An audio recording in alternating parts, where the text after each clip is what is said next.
Ready to move in premium triplex villas at Bachapalli APR Projects. Nandyal టీడీపీలో వర్గ విభేదాలు రచ్చకెక్కుతున్నాయి.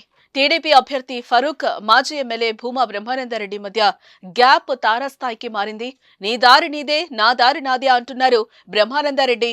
కార్యకర్తలు, అనుచరులు ఒత్తిడి మేరకు స్వతంత్ర అభ్యర్థిగా నామినేషన్ వేసేందుకు సిద్ధమవుతున్నారు. ఈ మేరకు తన అనుచరులు, భూమా అభిమానులతో బ్రహ్మానందరెడ్డి చర్చించారు. త్వరలోనే దీనిపై కీలక నిర్ణయం తీసుకునే అవకాశం ఉంది.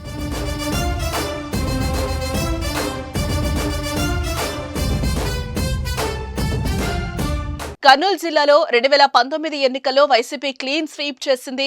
వచ్చే ఎన్నికల్లోనూ అదే లక్ష్యంతో బరిలోకి దిగుతోంది. అయితే టీడీపీ మాత్రం ఈసారి సత్తా చాటాలని భావిస్తోంది.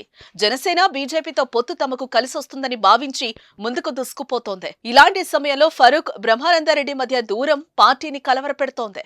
పార్టీలో మైనారిటీ వర్గాల ప్రాధాన్యం ఇవ్వాలని నిర్ణయించి ఫరూక్ కు సీటు కేటాయించి భూమా బ్రహ్మానందరెడ్డిని పక్కన పెట్టడంతో ఆయన తీవ్ర ఆగ్రహంతో ఉన్నారు. దానికి తోడు ఫరూక్ ఆయనను పట్టించుకోవడం లేదనే అసంతృప్తి ఆయనలో అడుగడుగునా కనిపిస్తోంది. తన వర్గానికి సంబంధించిన ఇన్ఛార్జ్, బూత్ కన్వీనర్ పదవులను ఇవ్వాలని బ్రహ్మానందరెడ్డి చేసిన డిమాండ్ కు ఫరూక్ స్పందించకపోవడంతో ఆయనకు దూరంగా ఉంటున్నారు. ఇప్పటికే వీరిద్దరి మధ్య సయోధ్య కుదిర్చేందుకు అధిష్టానం చేసిన ప్రయత్నాలు కూడా ఫలించలేదు.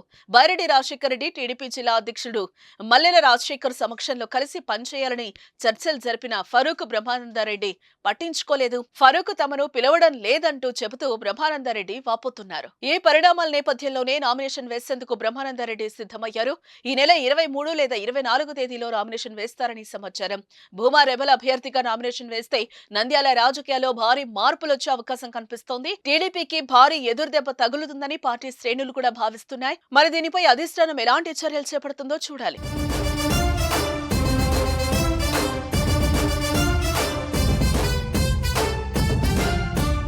సుమన్ టీవీలో మీ పర్సనల్ అండ్ బిజినెస్ ప్రమోషన్స్ కోసం కింది నెంబర్కి కాంటాక్ట్ చేయండి.